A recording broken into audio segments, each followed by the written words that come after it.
The boat came up. There were a whole lot. Oh my goodness. Saving grace, maybe. There really is a kind of paradox as you get used to it.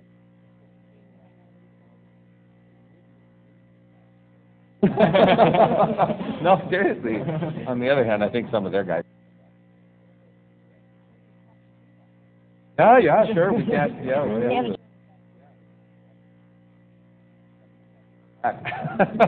we hold this boat open for. Good to see you all here.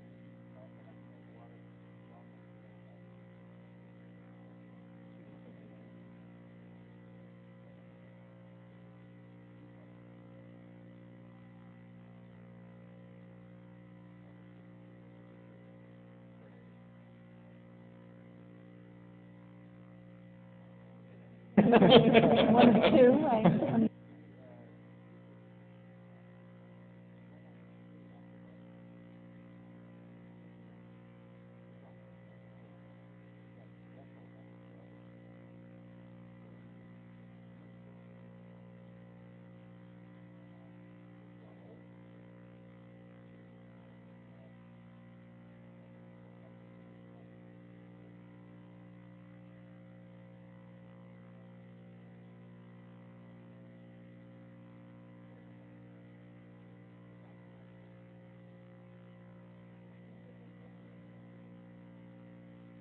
More, I think more now than certainly in the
Better to be first.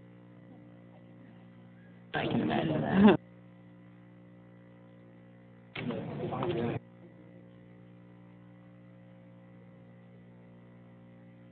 I didn't get that the first Oh, time. I see. And I had just go, oh.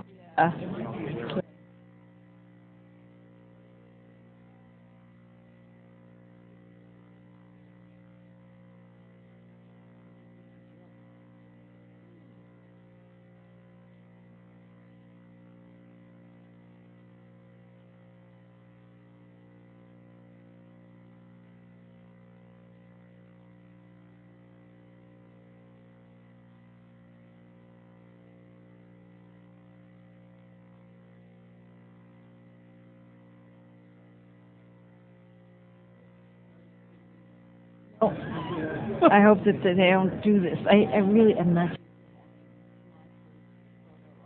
Oh, well, then I probably shouldn't tell you that.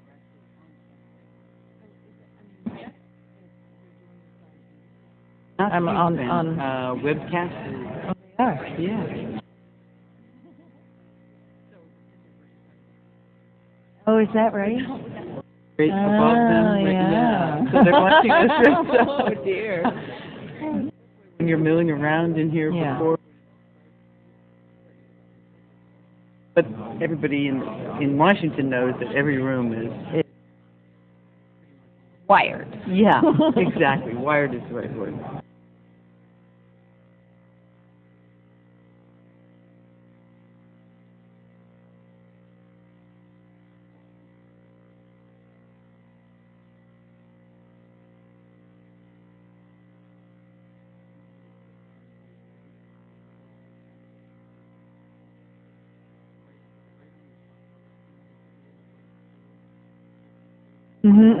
Those are lights. Green, red, and yellow. Green, yellow. Okay.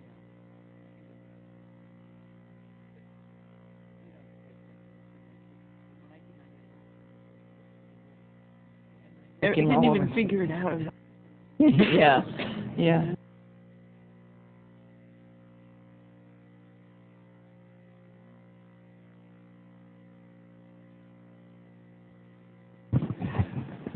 Good afternoon, everyone. I appreciate your patience. We had, as you know, a budget vote on the floor, and depending on your party perspective, it may not have been a good outcome, but from my perspective, it was great, and I think from the perspective of science and education, it wasn't half bad either. I want to thank all our witnesses for being here, and with the arrival of my dear friend Vern Ehlers, this meeting will come to order. We have an outstanding panel today, and Vern and I were talking about this, and other members. We're just thrilled that you're here, and looking forward to your comments. This is the second of hearings on our Research and Science and Education Subcommittee on legislation to reauthorize programs at the National Science Foundation. Last week, we heard testimony from agency officials, and today we will hear from an outstanding panel representing diverse interests and expertise in the scientific research and education communities, including a major research university from my home state, a community college with extensive technical education programs, a major scientific society, a recipient of NSF's prestigious Career Award for new investigators, and an industry research consortium that partners closely with university researchers through various NSF programs. I think it's just an optimal accumulation of individuals with great talent, and we're just delighted you're here. So rather than repeating everything I said at our first hearing last week with Dr. Bement and Dr. Beering, I will just outline the main themes that we are seeking input on as we proceed with development of legislation. And I think you've all been briefed a little bit about some of those themes. One of our questions is, how can NSF best exploit exploit and lead the trends toward interdisciplinary research without sacrificing core strengths in single investigator disciplinary research? Second, what can NSF do to help keep talented young investigators in the research pipeline, in particular to improve funding success rates for new investigators? Third, what can NSF do to help facilitate industry-university partnerships across the foundation? And finally, although certainly not the least, what is the most appropriate role for NSF in undergraduate STEM education, including at two-year colleges? And I would note in that regard that just, was it yesterday we passed or the day before? Chairman Gordon's legislation regarding science and math education, a very strong vote from the committee, and we're excited about where that will go. In addition to soliciting the panel's input on these broad themes, we welcome your comments, suggestions in response to the legislative summary we provided to you, along with the invitation to testify. As I stated last week in our hearing, I want the process of developing the NSF reauthorization bill to be open, transparent, and responsive to all concerned parties, both within and outside the government. I encourage you to be in touch with me and my staff, even outside the formal setting of this hearing. Before introducing our distinguished panel of witnesses, I'd be happy to yield to my distinguished colleague, Ranking Member Dr. Ehlers, for his opening remarks. Dr. Ehlers? Thank you, Mr. Chairman. I apologize for being a bit late. I had to wait on the floor to see if they were going to revote the adjournment resolution. This is sort of an in-joke. We've been revoting a lot of votes lately. I am pleased to participate in the Research and Science Education Subcommittee's second hearing addressing the reauthorization of the National Science Foundation, truly one of the finest agencies this government has ever had. Today, our witnesses represent the diversity of constituents who work with the NSF, showing the broad impact of this agency. Pervasive across the witnesses' prepared testimony is recognition of the need to further define the educational role of the National Science Foundation. Everyone here today knows that the Education and Human Resources Directorate has suffered funding stagnation and cuts, even while the research budget of NSF is considered a national priority for U.S. competitiveness and innovation and subsequently increased. It is clear to me that you cannot separate the research and education mission of NSF, and I would like to explore ways to ensure that we reverse the discouraging trend of the past few years. Related to education, I am also pleased that the role of NSF in undergraduate education is receiving special attention in this hearing. An institution in my own district, Calvin College, which I previously taught, has taken steps to help their student researchers appreciate the impact of NSF on their work. By requiring all equipment obtained with the help of NSF to include a small label stating the National Science Foundation supported the purchase of this equipment, students, and I might add their parents, become acquainted with a sometimes invisible benefactor. I applaud Calvin for such a small but significant step in communicating the critical support the National Science Foundation supplies to primarily undergraduate institutions. That said, grants made to undergraduate institutions have been stretched especially thin in recent years due to the inadequate funding in this area.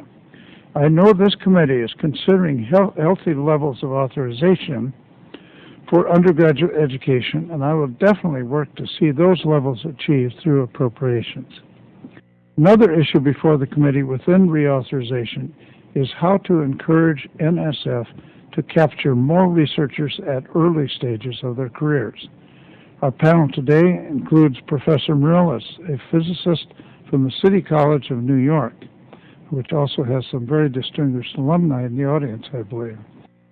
He represents, in many ways, both the challenges and successes of young investigators today. And I'm very interested in learning about his experiences as one of the few selected recipients of NSF's Faculty Early Career Development Grants. Finding ways to reward creative thinking, characteristic of young researchers, is critical to ensure that NSF continues to produce the many unanticipated applications of fundamental research. I certainly want to thank our witnesses for being here today. It's a very distinguished panel. I was pleased to read about your backgrounds. I'm sure you will add greatly to our store of knowledge today as we continue our efforts to improve the National Science Foundation. Thank you very much. Thank you very much, Dr. Thank you very much, Dr. Ehlers, and I share how impressed we both are with the witnesses. We'll give very brief biographies. There's no possible way to do justice. We would be far exceeding our hearing time if I were to do justice to your resumes. Dr. Phyllis Wise is the Provost and Vice President for Academic Affairs at the University of Washington, the Pacific Northwest's biggest research university. We're very proud of the University of Washington's achievements. In her free time, it says, she's a professor of physiology and biophysics, biology, and obstetrics and gynecology, in addition to her work as provost. Dr. Wise, thank you for being here. Dr. Catherine Katie Hunt is the president of the American Chemical Society and leader for technology partnerships for Rome and Haas Company. Dr. Hunt, thank you. Dr. Margaret Ford is president of Houston Community College System Northeast and serves on the board of the American Association of Community Colleges. As a former both university and community college instructor myself, I'm thrilled that we have community college representation here. Dr. Carlos Meriles, acknowledged earlier by Dr. Ehlers, is assistant professor of physics at the City College of New York and a current NSF Career Grant awardee. Dr. Meriles, thank you for being here. And Dr. Jeff Welser is on assignment from IBM Corporation to serve as director of the Semiconductor Industry's Nanoelectronics Research Institute initiative. Dr. Welser, thank you. We've chatted briefly before the hearing. As you know, we have 5 minutes to speak. Dr. Ehlers has a button at the end of 5 minutes. He or I will push it. The person exceeding that time will disappear. Actually, we're only kidding, especially with this panel. If you go a couple seconds over, that's all right. And we look forward to both excellent testimony and then a nice give and take in the questioning. And we'll start with Dr. Wise. Dr. Wise, thank you. Mr. Chairman, Congressman Ehlers, it's an honor to be here today. As you have introduced me already, I'm Phyllis Wise from the University of Washington. My very first research grant came from the NSF in 1975, and I really want to thank Congress for supporting my research career throughout. And I want to thank you for giving me the opportunity to give you a little bit of a University of Washington perspective. Last year, UW researchers performed sponsored research for $990 million, of which $94 million came from the NSF. It funded 587 principal and co-investigators and literally hundreds of postdoctoral fellows, graduate students, undergrads, and high school students who worked with our researchers. The mission of the National Science Foundation, that is to discover and disseminate knowledge, has generated a process of determining by merit the best kind of fundamental research that deserves. It is different from asking a very specific question focused on a very defined problem. And as such, it is truly unique. When the human mind is driven through curiosity to inquire about how something works and why it works that way, we really are in the heart of innovation. For example, a couple of very passionate UW investigators looked into the biology of insect development and discovered the hormonal regulation of that development. This research led to the control of crop pests and also the control of mosquito populations that are threatening us with malaria. And who would have thought that understanding insect locomotion would affect the U.S. space missions? But in fact, the control of the circuit of 6 legs on walking stick insects is a form of distributed computer control that is now used in 6-legged robots that are in the Mars mission. No other nation has had the courage to put confidence in human intellect to the degree that the NSF has. And no other country in the world has really benefited from that kind of success, from this kind of research. Perhaps about 50% of the United States economy growth since World War II has come from this scientific enterprise. Your commitment to increasing that investment is really true. As a result of prior congressional investments in the NSF and other federal science, we are now at an age of fascinating enabling technologies that really blur the boundaries between social, physical sciences, health sciences, life sciences, engineering, and mathematics. And it really begins to recombine in very new and exciting ways, so that we're not any longer just describing. We are truly being able to predict. We're truly being able to analyze in ways that we've never. The committee is looking into interdisciplinary work, the engagement of the enterprise in STEP education, the nature of industry relationships, and the opportunities for junior. And I've given considerable detail in the written testimony that I've given you. So what I'd like to do in just the short amount of time I have today is to really concentrate on 2 areas. First is graduate students and undergrads. As you have mentioned, they're critically important, and also in the infrastructure that really serves as the underpinning for all of this. So it's really impossible to talk about science and research without talking about graduate students, undergraduates, and the high school students who actually get their first experience in science through funded research. They do not make policy, they do not write the grants, but they are truly the engine that allows the research and successful. And recruitment of our young assistant professors, as you will hear, is really dependent upon our ability to have graduate students and undergraduates work in their laboratories, as is the one-year pilot funding program, which is in the draft legislation. These new faculty members depend upon those kinds of student help. The most common model of research assistance really doesn't work today in the interdisciplinary kind of research that we're really trying. IGRIT programs, which fund graduate students and postdocs in a transdisciplinary, multidisciplinary, interdisciplinary way, is so key to the new way that we're doing science. And we hope that this program will get, in fact, increased attention, and that renewable IGRs really become part of the NSF program. And just a few words about infrastructure. It's really appropriate to review the investment in facilities and instrumentation, as you, the chairman, recommend in H.R. 1067. I believe that major research instrumentation programs should increase at a much greater rate than it has in the past, because nowadays tools are the science, and that's really true in almost every scientific discipline. Manipulation of large, complex data sets is revolutionizing the way we turn data into information, information into knowledge, and knowledge into real understanding. And for that, we really, really need the kind of large instrumentation that is part of the program that is funded by the NSF. And it is only appropriate that the NSF sponsor and adjudicate its resources, but also that there's a sufficient pool of funds to reflect the importance that instrumentation plays in allowing students to be able to partake of.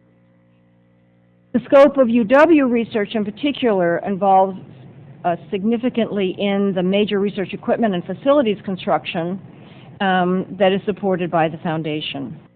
And we watch with great anticipation and hope the Oceans Observatory Initiative as it winds its way through, the undersea laboratory that will be constructed in our front yard in the Juan de Fuca tectonic plate in the Northeast Pacific, is really one of the kinds of examples of how NSF is going to enable us to see and observe in real time what is going on in our ocean floors, to understand more about earthquakes, to understand more about the climate changes that we are undergoing, the population differences and changes in migration of many of the animals.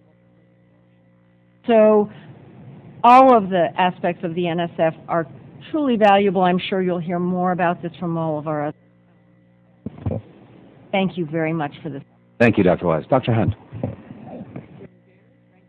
Taylors and distinguished members of the subcommittee. Good afternoon. As president of the American Chemical Society, it is my great pleasure to be here on behalf of our 160,000 members. As you are keenly aware, the United States faces unprecedented challenges with economic and technological leadership from global competitors who are investing heavily in research and education. Today, the NSF provides about 1/5 of all federal funding in support of basic research in American colleges and universities. Dr. Hunt, is your mic on, or maybe swing it a little bit? I think. That sounds. How about now? Yeah, that's much better. Okay. So maybe I'll just stretch back just a bit. On behalf of our more than 160,000 members, I am pleased to be here today. As you are keenly aware, the United States faces unprecedented challenges to its economic and technological leadership from global competitors who are heavily investing in education and research. Today, the NSF provides about 1/5 of all federal funding in support of basic research at colleges and universities in America. The foundation also plays an essential role in addressing challenges in the area of STEM education. The NSF likewise has been given the challenging mission of promoting science on a broad basis and bridging the gulf between scientific advances and public understanding. I also have submitted a written statement for the record and welcome the chance to offer a few observations on how NSF can achieve its goals over the next 5 years. I would first like to address the question of how NSF might take a more active role in cultivating the new generations of scientific innovators. Young minds with fresh ideas are essential to advancing our understanding of science. So it is of paramount importance that we give young investigators ample opportunities to compete for the funding they need, to establish research programs in academia and elsewhere. We applaud the committee for advancing legislation recently that would strengthen the NSF career program by linking its funding to the overall science budget, the NSF budget, so that as NSF grows, so will its support of young investigators. Unfortunately, as NSF's budget has remained flat over the last several years, we have seen a marked increase in competition between established researchers and young investigators. One reason our members have strongly supported the American Competitiveness Initiative and other efforts to bolster our innovative capacity is that by increasing the size of the grant pool, we will avoid, if you will pardon the analogy, robbing Peter to pay Paul. In reality, we need to support both Peter and Paul if we intend to keep producing the tremendous array of innovations that keep our country competitive. I am delighted that the budget resolution on the House floor today would provide a significant boost to our investments in research and education, and thanks to the many members of the committee that have worked with the House leadership to make this happen. Let me now turn to NSF's role in fostering improvements in STEM education. I begin by stating clearly that we must set aside any notion that NSF's education programs are either subservient to or in competition with its research programs. NSF's education and research missions are mutually supportive. NSF is uniquely situated to bridge the gap between scientific and education communities from the K through 12 level to graduate school and beyond. NSF's role should be to expand our knowledge base by providing the answers to the tough questions we wrestle with in STEM education, like how to best train struggling teachers, how to outfit the best possible science laboratories, and how to hook more of the best and brightest young minds on careers in science. In responding to the STEM education challenge, we need to do what this country has done so well: assemble a world-class research effort at NSF with the resources necessary to produce real progress. Last year, ACS supported a provision in the Senate's broad competitiveness package that would require that funding increases in NSF's Education and Human Resources Directorate be proportional to overall increases in the foundation budget. This way, as NSF grows under the proposed American Competitiveness Initiative, research and education will grow together. We understand that the committee is now contemplating a similar provision for NSF's undergraduate programs, a step we enthusiastically support. NSF also needs to be more effectively organized to facilitate interdisciplinary research.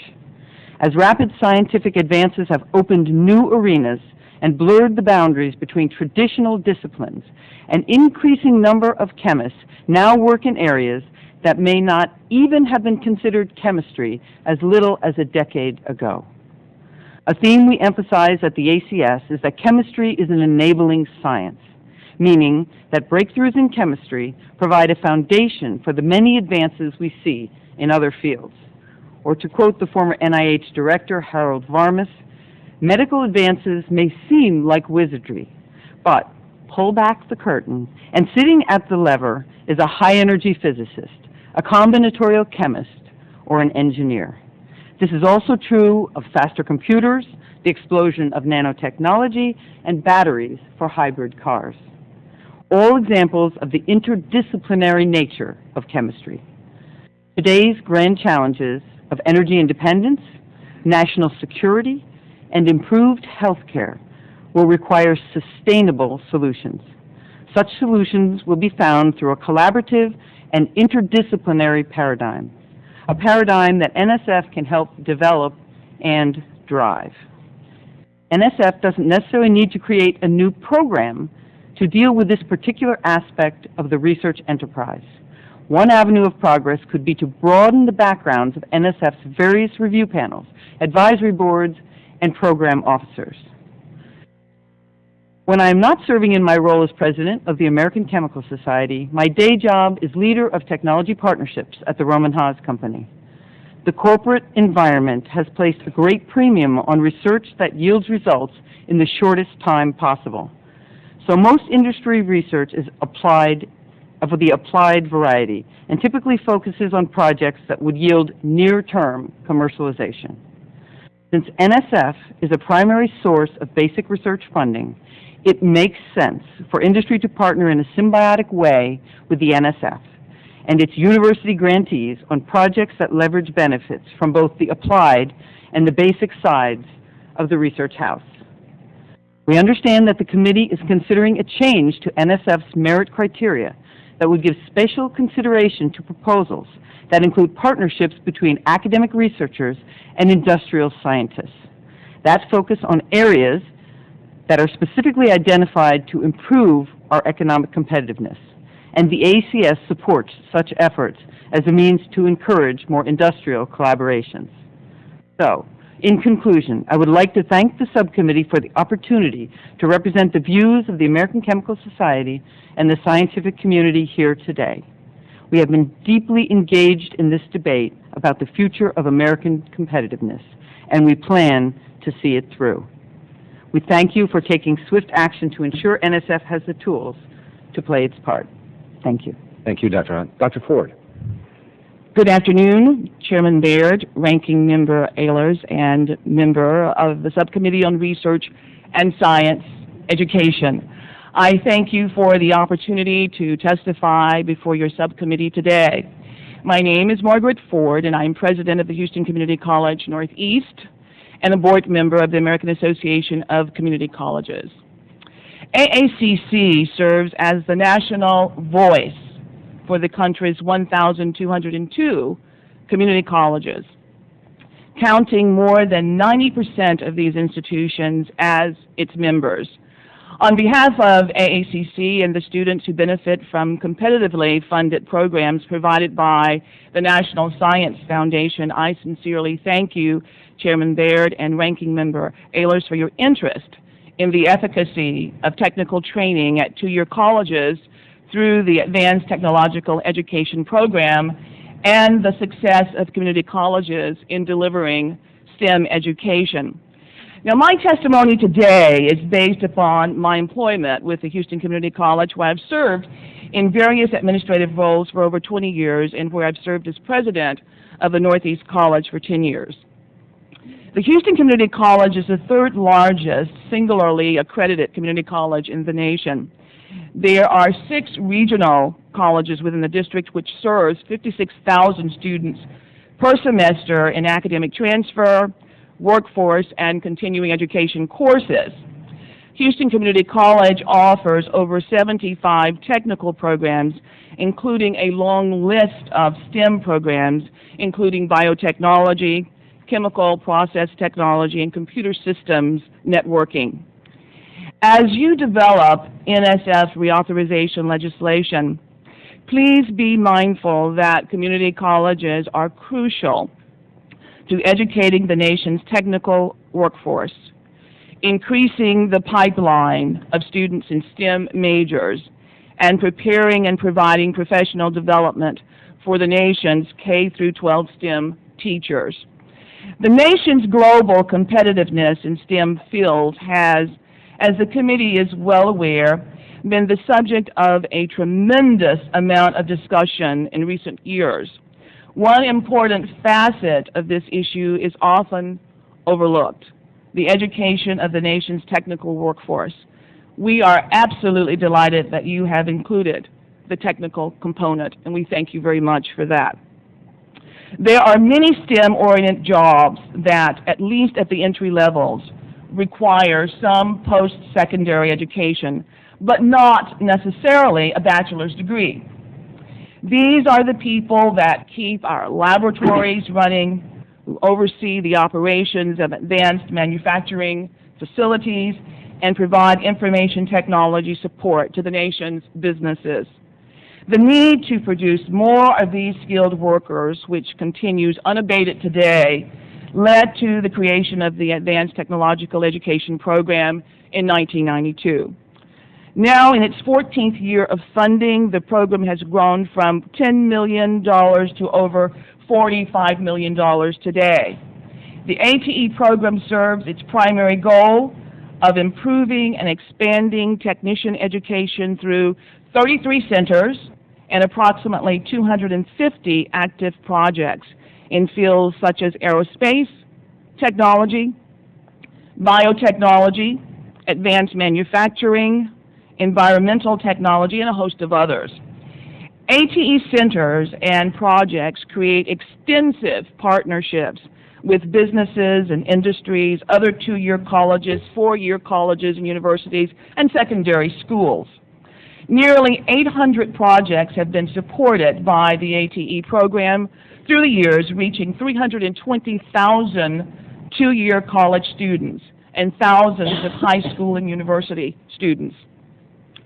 HCC's, Houston Community College's ATE project serves the local energy industry by supporting articulation partnerships, so students can complete the two-year process technology degree and then transfer to a four-year process technology program.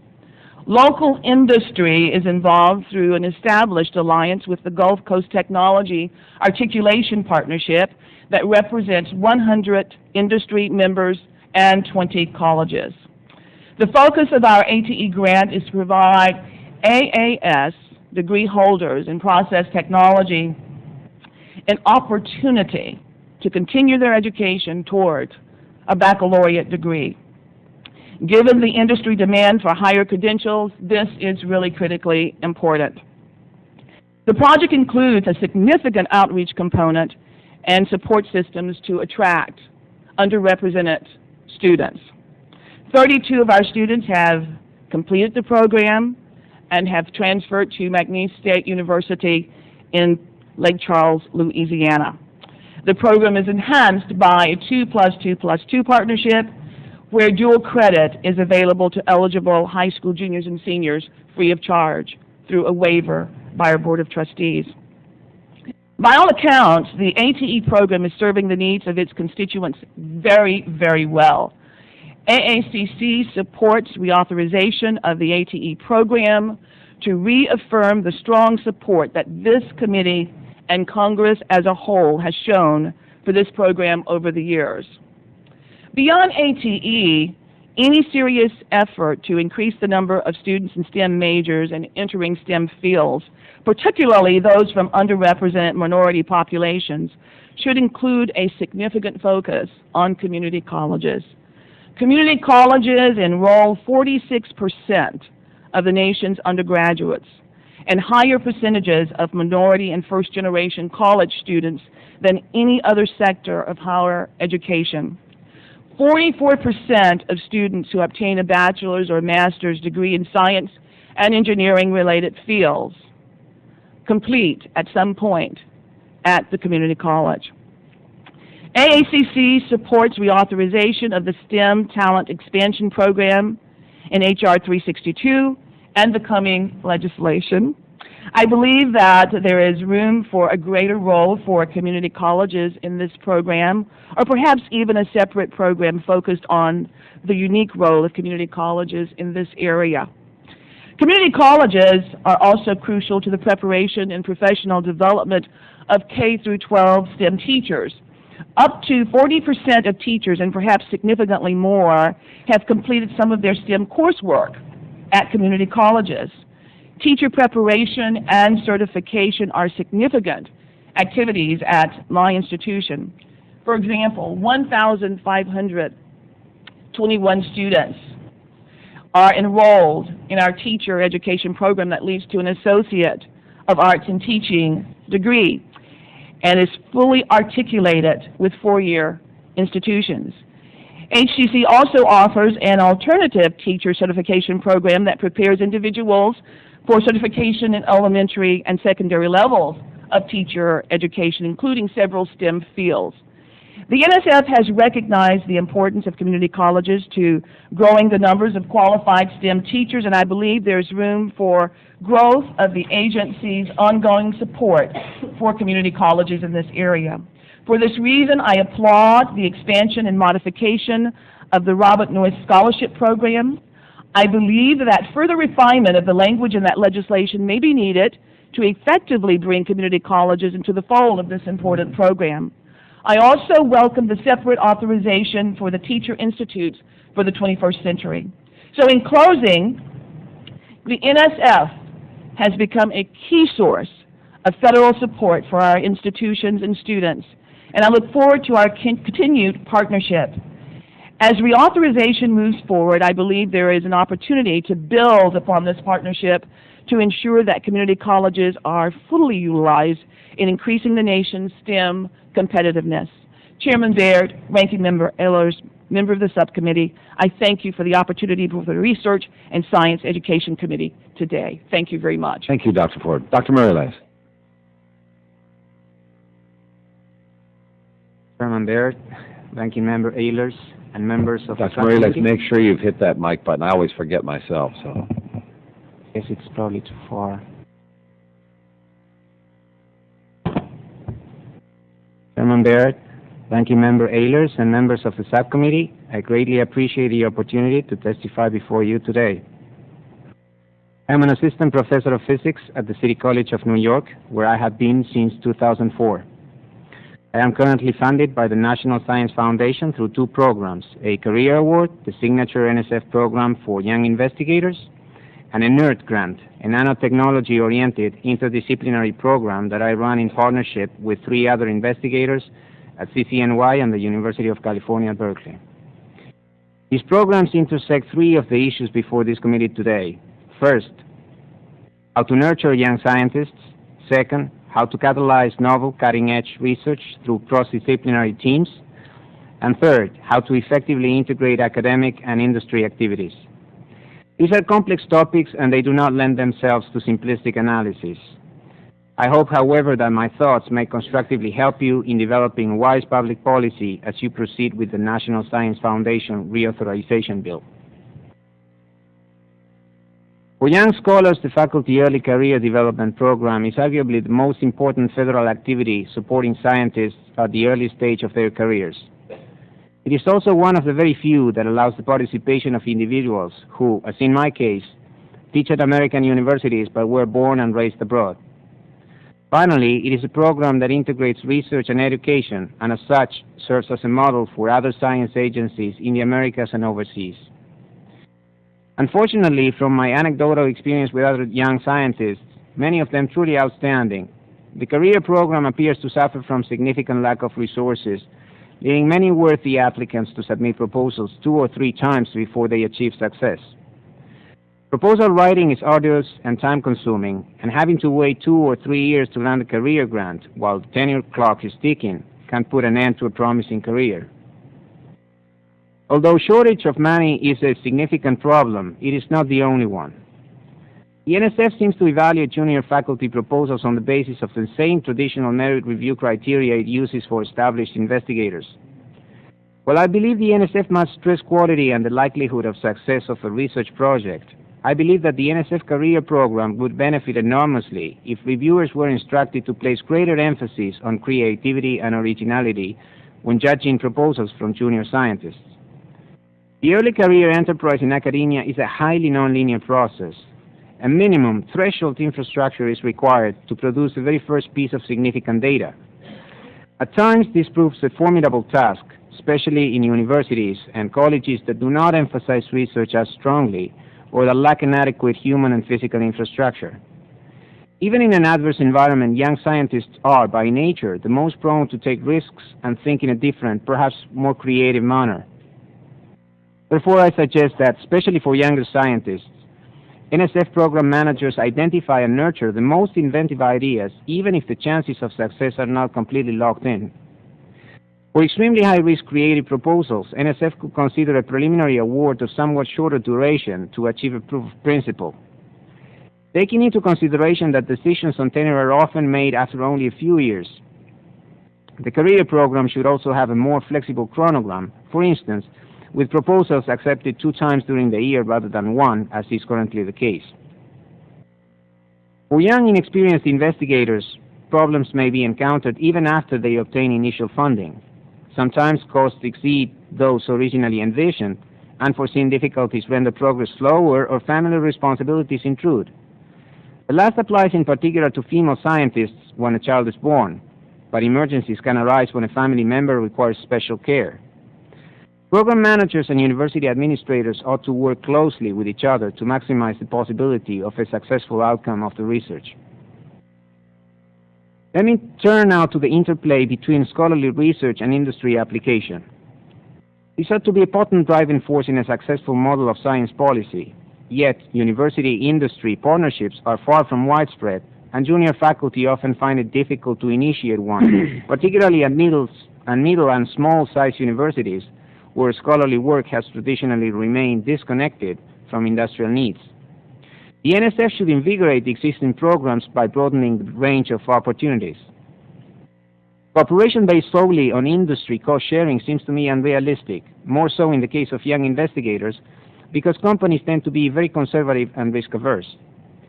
The federal government ought to provide greater incentives through tax policies, but NSF ought to encourage other avenues of partnership. For example, short-term student industrial internships. Internships are indeed an important ingredient in programs such as the IGERT, but the large scale of these initiatives makes them unlikely to prosper in places other than those already having strong ties with the industry. Smaller-sized educational programs that emphasize academia-industry partnerships should be also considered and nurtured, especially when they are initiated and led by junior faculty. The committee might also consider requesting the Foundation to explore the feasibility of establishing an NSF-wide mission office to serve as a liaison between industry and academia. Such an office could serve as a forum to facilitate contact between young scholars and entrepreneurs and coordinate the efforts of the various NSF divisions in areas ranging from education to instrumentation development. Let me conclude by observing that many future scientific breakthroughs will occur across the boundaries of the traditional scientific disciplines. The committee should encourage NSF to be ever cognizant of these interdisciplinary opportunities. Once again, I thank you for the opportunity to testify, and I look forward to responding to any questions the members of the committee may have. Thank you, Dr. Meriles. Dr. Welser. Good afternoon. My name is Jeff Welser, and I'm on assignment from the IBM Corporation to head the Nanoelectronics Research Initiative, or NRI. I appreciate the opportunity to testify today on behalf of the NRI, the IBM Corporation, the Semiconductor Industry Association, and the Semiconductor Research Corporation.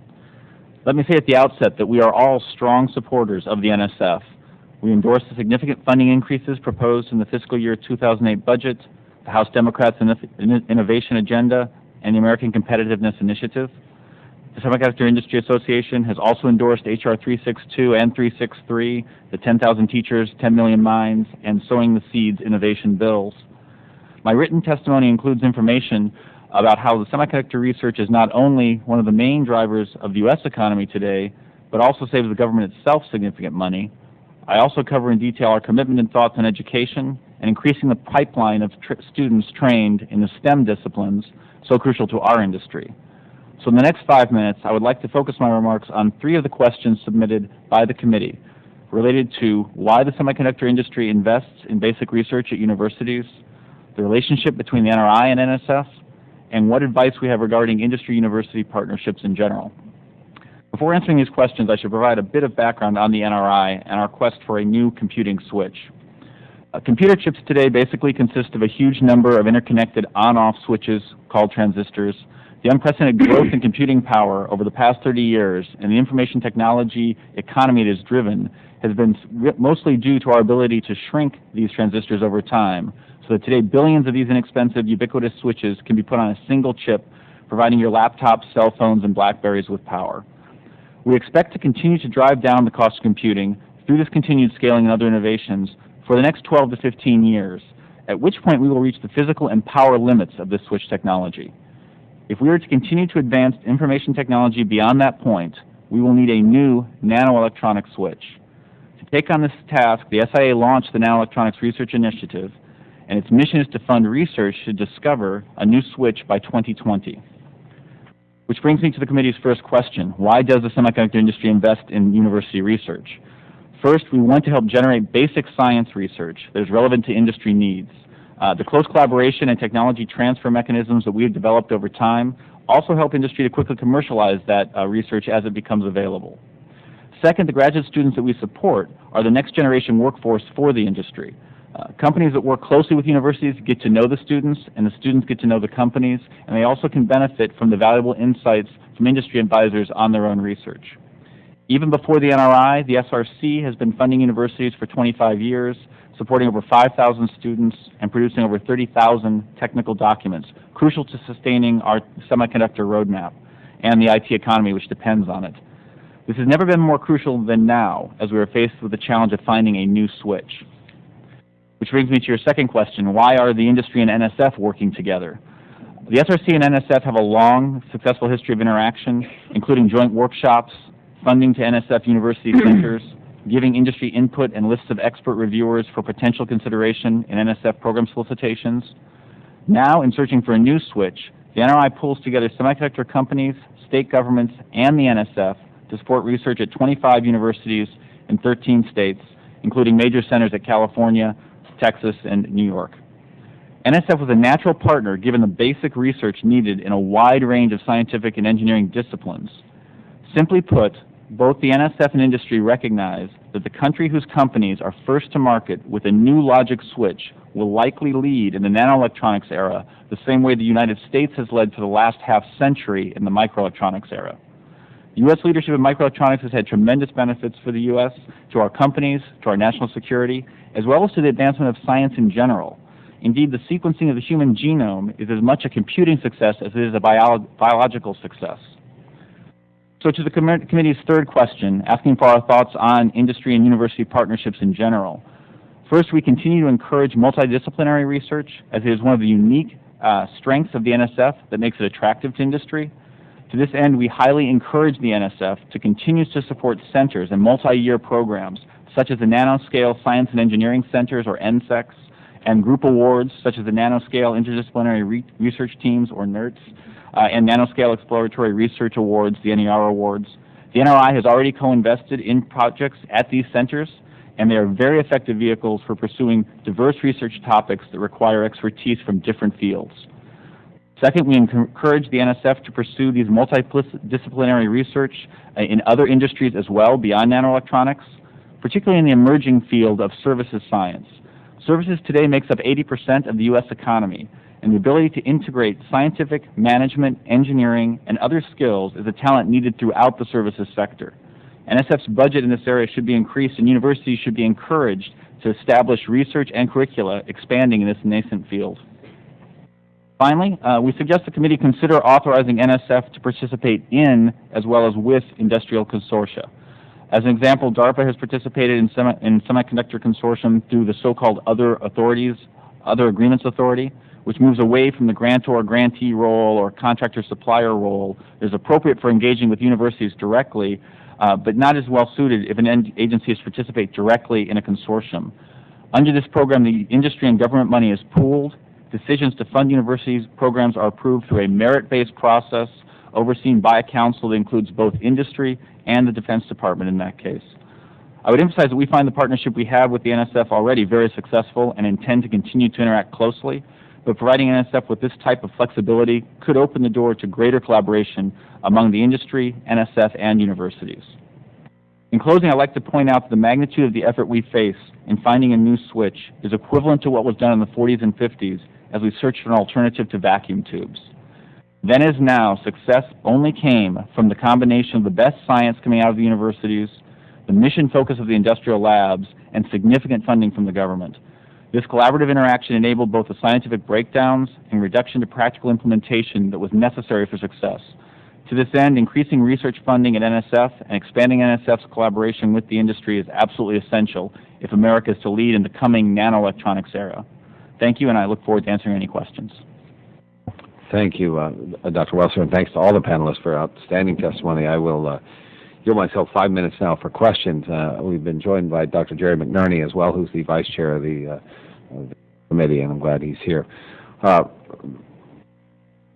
One of the issues that that I think many of you touched upon has to do with the partnership between institutions of higher learning, NSF, and industry itself. And I was intrigued by a number of things. Dr. Welser, I want to hear a little more about your alternative approach. Describe a little more how that would work and what the pros and cons would be. Sure. So currently the way we interact mostly with the NSF is through doing funding to university centers the NSF has set up already, or trying to help them put out program proposals that would be in line with the Nanoelectronics Research Initiative or other industry initiatives, which works quite well. And actually we've gotten a lot of mileage out of that kind of partnership. The next step forward which is what we do with DARPA in our Focus Center research program, is to actually bring the NSF on board to the panels that we use for actually deciding where we are putting our money on the industry side, and then the money that comes in from the NSF. It's still all merit-based in that all of these proposals come in open. It's an open call for all universities. It's reviewed by scientific members from the industry and as well as the NSF then in that case, or DARPA in the case of the FCRP. And all the money does go to the universities. There's no money going off to the industry in this case. It's all being funneled back out. The reason this is good is it allows us to focus programs and focus center research more closely with what we think is the most urgent needs within the nanoelectronics area.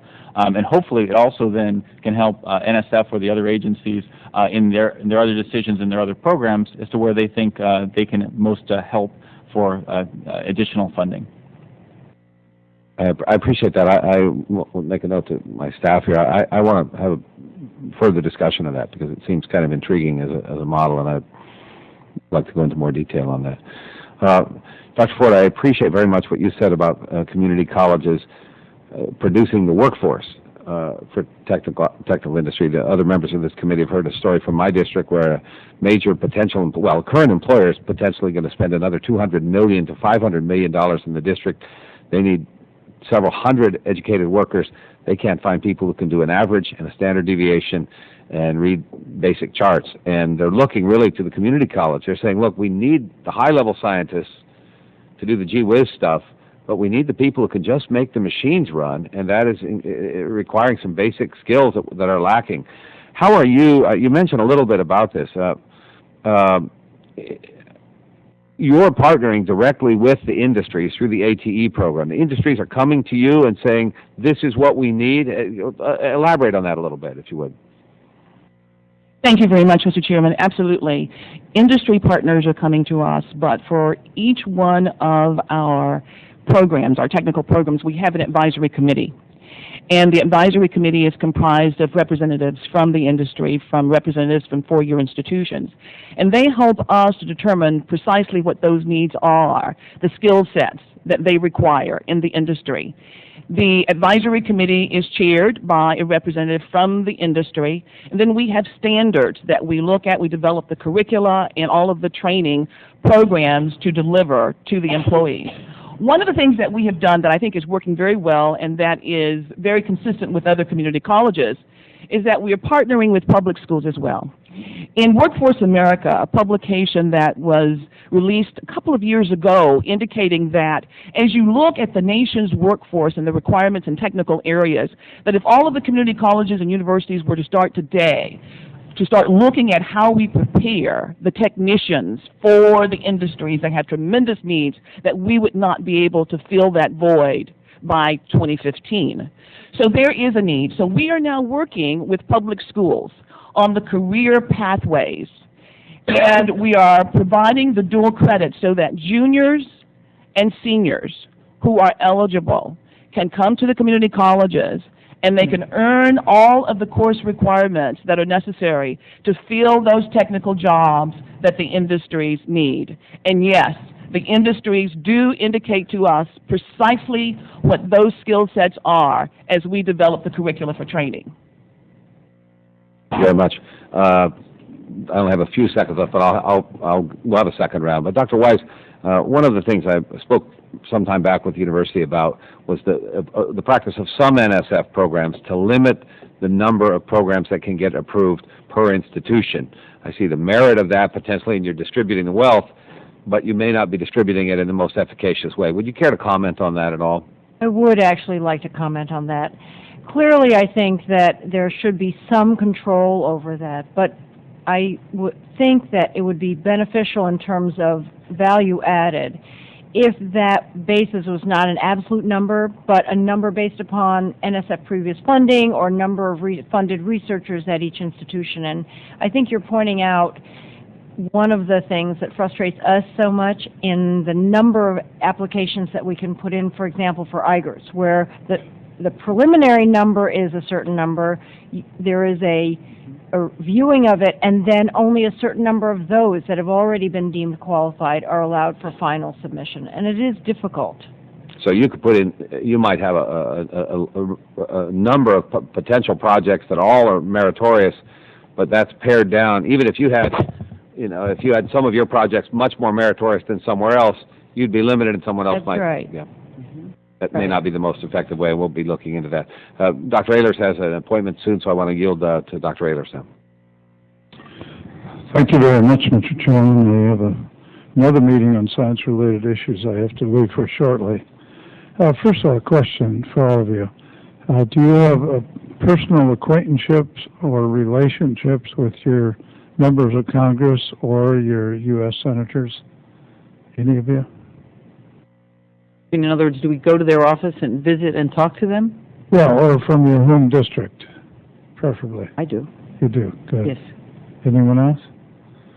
Okay, yes, Dr. Ford. We have a governmental relations office that usually meets with our congresspersons, and occasionally they will come to our campuses and we interact with them. Okay. We too have senators and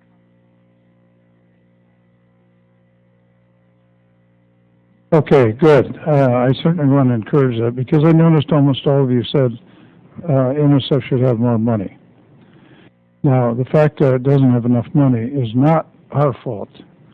We are great advocates of the National Science Foundation and want them to have their funding increased.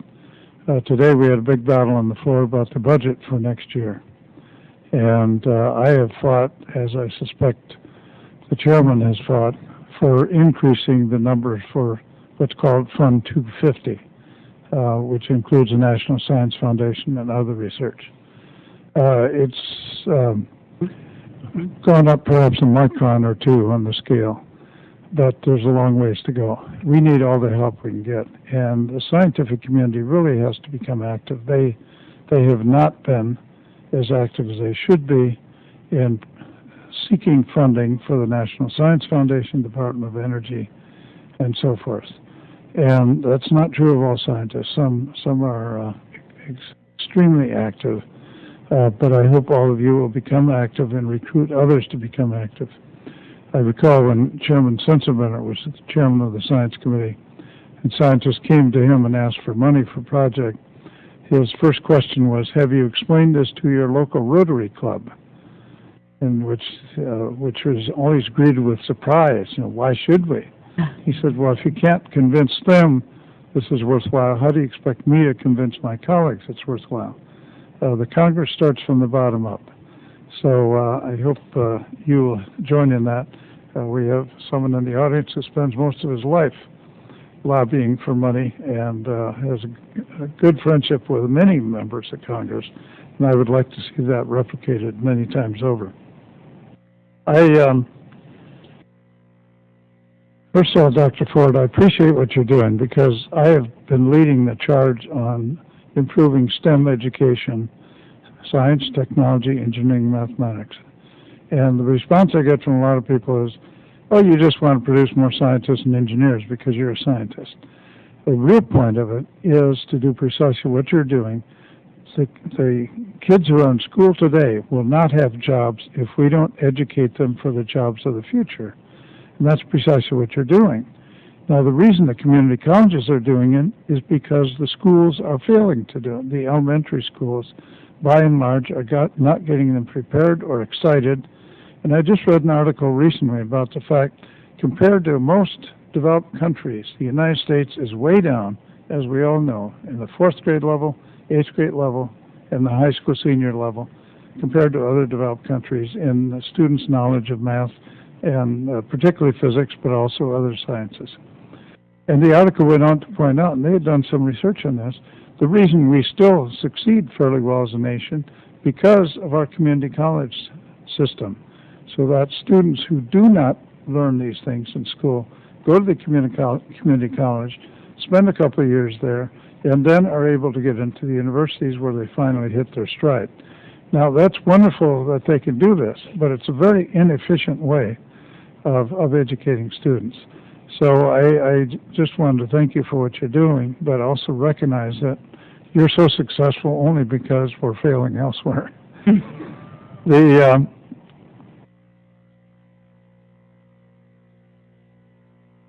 I think I have to run, so I better stop here because my next comments will be much longer. But I do want to thank you for your interest, and the insight you've presented here is very good, precisely what we need. Dr. Ford, you wanted to say Yes, something? thank you very much, Ranking Member Reynolds. I would like to thank you for your remarks and would like to indicate that based upon the data that we have found, national data, the data indicate that the students who begin with us at the community college, often they come in and they don't have all of the competencies and skills required. But by the time they exit, they do have all of the competencies and skills required. When they transfer to a four-year university, that the community college student transfers perform just as well or better than those students who began at the university level as freshmen. So that really was very, very positive feedback for all of the community colleges, recognizing that many of our faculty members were trained at the university. And many of the faculty members who teach for us part-time are the same university faculty members. So the students who come to us are getting that interaction and that interchange from the brightest minds, both at the community college as well as from the university. So thank you very much. Well, using a religious motif, you're providing salvation for people who desperately need it.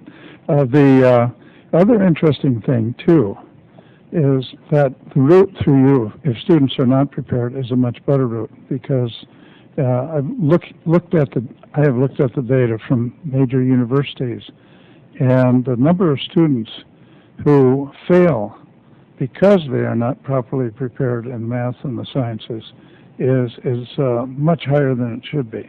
And that means these students who are not prepared for a number of reasons tend to really have a terrible experience, in some cases just dropping out totally.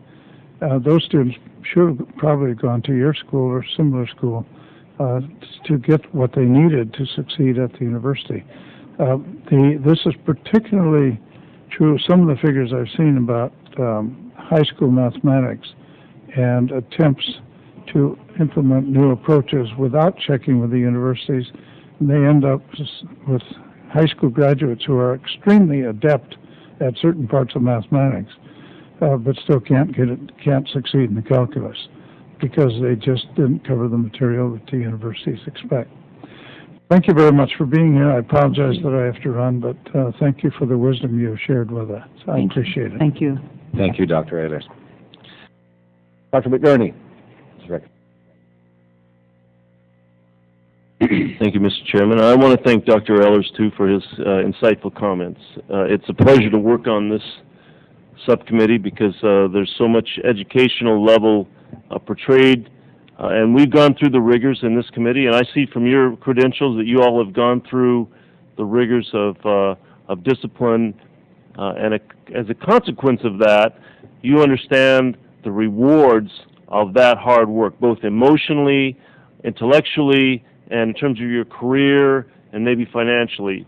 And so that's the joy of sitting here on this panel and listening to a group like this. Now, unfortunately, I think we've seen a devolution of interest in technical subjects in the lower levels of education in this country.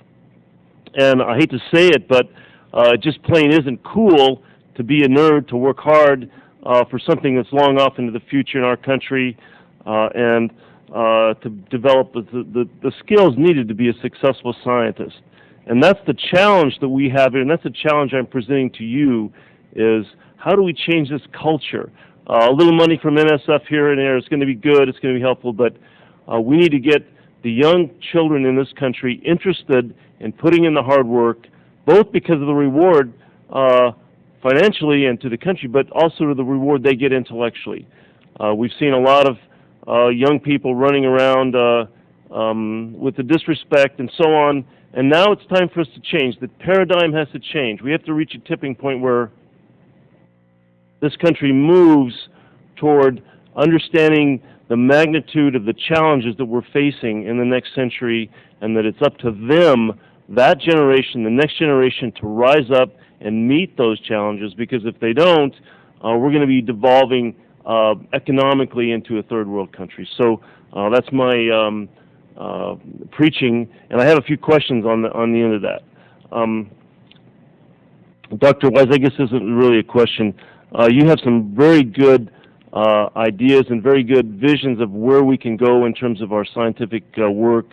You said underwater mapping, the ocean floor, and so I think that's very exciting.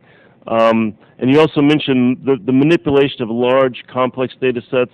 And I think Dr. Welser mentioned the human genome. Recently, mathematics, and I'm a mathematician, I had a very big discovery on E8, and that is the most complicated structure ever studied. It's a 258-dimensional object, and just the fact that we can corral that sort of an object and map it out so that it can be understood is a tremendous achievement for the human condition. So that wasn't really a question; it was just a comment. Dr. Hunt, you called for a symbiotic relationship between academia and industry, and I think that's very important. I've spent my career in industry. I have a PhD, so I do understand the need for that. And my question is this: do you think the National Science Foundation is doing enough to sort of foster that symbiotic relationship? And if not, do you have any specific suggestions or ideas of how we could proceed down that road? Okay. So I do. I think this is a great subject, and it hits me both as president of the ACS, where I represent my members, but it also hits me right squarely on my job at Roman Haas, which is to build that relationship between industry, academia, and national labs for cutting-edge science. And so I think the NSF has certain programs, and we actually work with those programs. We have associations with professors who have Goalie grants, as well as being part of NERTS and IGERTS and other programs like that. But when professors come and approach us that are just starting out, they many times are not aware of these programs. So I think that there could be more, a broader knowledge of these programs, because the professors who do have them, and once we start working with them and they become part of these programs, they say our students, every one of our students should have a goalie, because every student who has a goalie gets a job because they get it. Whether it's in academics or industry, they get that connection between forming the idea and visioning it to a final product. Even if that is, they're not looking at commercializing it, they understand and they can see the whole throughput. We also have the students come and work in our labs, and we, the PI on our project, co-PI, goes to the university. So I would love to see more of that. And I understand that NSF is also looking at broadening some of these programs to be more, well, for instance, the NERT is more than one professor at one university. So I think as you move forward, you develop those team collaborations. So I'd love to see them build on these programs, and I think that the legislation that we're talking about here today, or talking about the reauthorization of NSF, will move us in that direction. Thank you for your answer. I think I've run out of time. Will you allow Dr. Wise? If I could comment on your earlier comment about how young these children should be when they're first exposed. We have a program that brings kids onto campus for a couple of days when they're 8 years old, to show them that science, engineering, math actually is fun, It's not for nerds. It's actually cool to do. We take them into our labs, we show them some experiments, and we follow these kids as they get older. So we, I think, are beginning to realize at the university and industry level how critical it is to take these young minds while they're still soft clay and really mold them to realize that careers and professions in science, technology, engineering, and math are invigorating for your whole lifetime. Thank you. We've been joined by Mr. Lucas from Oklahoma, who will fill in as ranking member, and he also has to catch a flight about 4:15, so we'll give him a bit of extended period of questioning if he likes. What a tremendous temporary promotion. Thank you, Mr. Chairman. I'm fixing to go out across the countryside like a lot of my colleagues in this next couple of weeks and visit with my good constituents and a goodly number of town meetings that I will do. And with science being one of my 3 committee assignments, in the eyes of my constituents, not always is it a committee that generates the kind of discussions that the Agriculture Committee, or for that matter, the Financial Services Committee, generates. But I guess a question I'd like to put to the panel and anyone who'd care to touch on it, when interacting with my constituents, how do you recommend, or what kind of response do you give, what kind of comments do you provide when the classic question comes up about our efforts, our current efforts, to bridge basic and applied research? How do you explain, if you were in my 20 town meetings I'll do over the next 2 weeks, why those two things are interconnected and how are they interconnected? Man, that's a tough subject. So I'll take a shot at it. Please, Doctor. I think if you look at like what we're trying to do with finding a new switch for computer chips, right now what we're studying is the spins of individual electrons that float around in semiconductor and metallic materials. I can guarantee you this is basic science research. I don't understand half of it myself. But from that research, we already start to see someone saying, well, look, I can make this one go up on this side and down on that side. Well, that's a 1 and a 0. That's a switch. That's the next, that could be the base of a new computer chip. So that kind of really simple idea that electrons, individual electrons spinning up and down can suddenly drive your whole computer in the future, that's the connection that I try and look for myself when we go to figure out which of the basic science areas we're going to go invest in. And the kind of place that no practical application company could do the preliminary work, spend the years, come from the various different angles that you do. Okay. Absolutely. Mr. Lucas, if I may invite, Dr. Wise had what I think would be a great example of some research that some her people did on mosquitoes. Please. Oh, mosquitoes. Turn your mic on. The example that I used was that 2 researchers at the University of Washington were interested in insect development and learned about the hormonal regulation of that development. That allowed us to develop pesticides. That also allowed us to develop ways to control reproduction of mosquitoes, which are the vector for malaria. I mean, if we knew exactly how to go from the very fundamental to the very applied, we certainly wouldn't waste our time on things that are very esoteric. But the amazing thing about the NSF is that its funding has allowed the quality of the lives of Americans, but actually people and animals and plants around the world, to really benefit from serendipitous findings that we could never predict would go from one place to another. The discovery of enzyme inhibitors that allow us to can food was not from an investigator who was trying to make canned food stay on the shelf longer. It was just this wanting to understand the metabolism of bacteria. The study of the human genome was not done by someone who really wanted to understand DNA sequences. They were just studying enzymes that broke DNA in bacteria that led us to be able to develop the mechanisms and then the computers that were used to be able to do the human genome. It's an amazing, the magic of the NSF is truly in its respect for the human intellect to be able to be creative and driven by ideas of discovery and not really trying to cure anything or fix anything specific. Dr. Ford.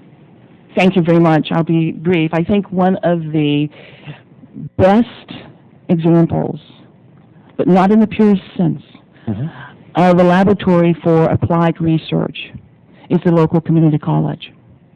because you, in effect, have individuals who come there, and as a result of the grants that are funded by NSF, whether it's STEM or whether it's the ATE, you're able to have individuals who have scholarships, who have the faculty support to enroll in the programs and then transfer to senior level institutions. We have substantial data to show that many of the students who are academically capable but financially needy are able to come into the AAS degree programs in STEM areas or into the associate in science degree programs and then transfer very successfully to senior level institutions in STEM programs. So I think that's a concept that they would understand, and they would be able to go to the community college and see many, many examples of that. Thank you. I promise you, Dr. Ford, I am a true fan. My freshman year was at a community college before I then transferred to a land-grant institution. So yes, all the reasons you just described. With that, Mr. Chairman, thank you for this hearing, a very insightful panel. Mr. Lucas, thank you very much. And when the time comes and you need to leave, we will only continue the hearing just very briefly for the purpose of taking testimony. Just a couple of remaining questions for me. Dr. Marilla, you talked about the career merit review process, and I think you raise a very good point because there's a bit of a catch-22. If you're young and new and have the energy and all the enthusiasm and maybe cutting-edge knowledge from just having completed your dissertation or postdoc work, then you suddenly get to a university, you've got to gear up the hardware, try to get a team on board, et cetera. You're under tenure pressure, and you're applying for grants, and it's sort of like a rookie in baseball. They're saying, well, what have you done in the majors yet, kids? Well, coach, I haven't even been to the plate yet here. So how do we do that? How do we do that better? What should we look for? What should we tell NSF to look for in a different way? My impression is that young faculty need lots of opportunities, of different kind of opportunities. The Career Award is a great way to get started, and particularly if you work in if you do experimental research, then you're going to necessarily have to get equipment for that, and the Career Award may become perhaps one of the few ways that you're going to be able to put together the infrastructure that you need. But so my point was that sometimes you have the idea, you have the will to go for that idea, and the idea might be pretty good, but sometimes you are in an environment that lacks the infrastructure to at least get started. And as I said, in experimental science, it's fundamental that you have some piece of equipment to get started. So it's not in particular in my case. I got some startup, and I could have some preliminary data to show in my proposal. But that I know is not general case. I see people with ideas that in the end are not successful simply because, well, when the competition is so tight, then you're going to go for proposals that not only have the idea but also have the experimental results, and and once you have the experimental results, perhaps something else. So my impression is that perhaps even if it's not within exactly what we understand now as the Career Award, but perhaps through some parallel program, people may have the opportunity to get started somehow and get a proof of principle of what their idea is, and so move from there. It occurs to me that it might be an interesting exercise for NSF, and this is just thinking off the top of my head, to select a number of programs that would not normally get funded, fund them, and then follow up and see the outcome data of the potentially rejected versus the actually accepted, and see if the effectiveness of the research, really test your screening process, so to speak, by selecting the non-selected and following up ways and see what happens. It'd be worth maybe doing a few samples of that, especially in the kind of realm you're talking about, where somebody's taking some innovative ideas, maybe a little higher risk, but maybe potentially a much greater payoff in that. Because somehow at this point you run into a position where it's all or nothing. And so either you get granted or in the end you don't, and if you don't, then you fail. Mm-hmm. And I believe that that is somehow unfair because the environment is not the same everywhere. So you need to open up to have some opportunities for people coming from different origins and having different backgrounds around. Somewhat related to that, I'll keep returning to this theme about partnerships. And Dr. Hunt, you alluded to it. Dr. Meriles, you talked about partnerships. And what specific kinds of things to the panel in general, but particularly maybe for Dr. Hunt or Dr. Welser, do your organizations? So you've already alluded to some of the NSF grant programs that you work with.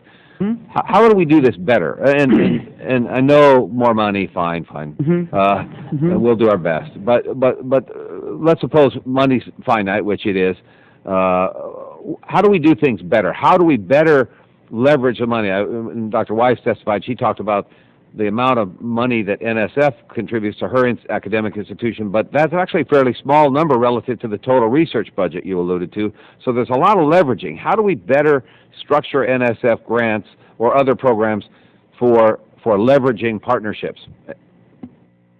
I'll start and Okay. I'll let you jump in. I think that one of the things that we found very useful in not only the work we do at the NSF centers and the NSF grants that come in, but also some of the other ways we fund the universities, is to make sure that we have liaisons from the industry who are actually actively following these specific research programs. So, for example, every time we do a joint funding with the NSF at one of their NSECs, we actually have a liaison team from every member of every one of our member companies who's in charge of going to that center at least once a year, as well as having regular telecoms on a quarterly basis, to not only to keep track of it so that we understand what's happening, but hopefully to give our guidance from the industrial side as to what we think might be ways to go.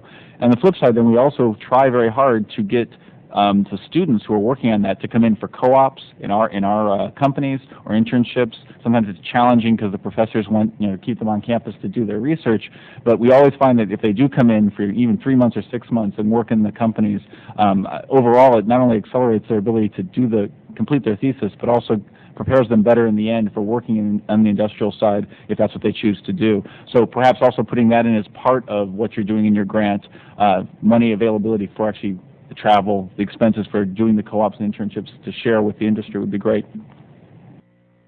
So I guess I would say, one is you could promote these programs more. Two, with some of the other agencies that I work with, DOE and DOD, there are requirements on the partnerships. So if you do that, I even find that it's a great way for me to encourage my company to partner more, because in order to get this funding and attack this problem, if you're encouraged, required to have a certain team, that will promote the partnership. So it's in some ways it's a pull as opposed to a push. And once you get it going, it's like turning on the engine. It runs. Roman Haas is a member of the SRC, and so I also think that it is a good a model of how you get people together to collaborate around a given program, like electronics materials, which is 20% of Roman Haas's business, and so it's very much of a focus for us.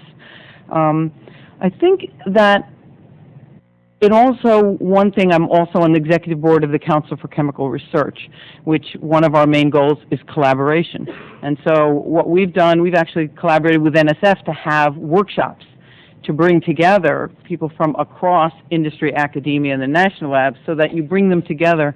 I had one professor say, I don't want a requirement to work with industry because I don't know anyone in industry. And I said, well, you know me, so don't say that. And so I think we need to get people to think more broadly about partnering and the importance of partnering. And I think once you do it, you find that, wow, you get there faster.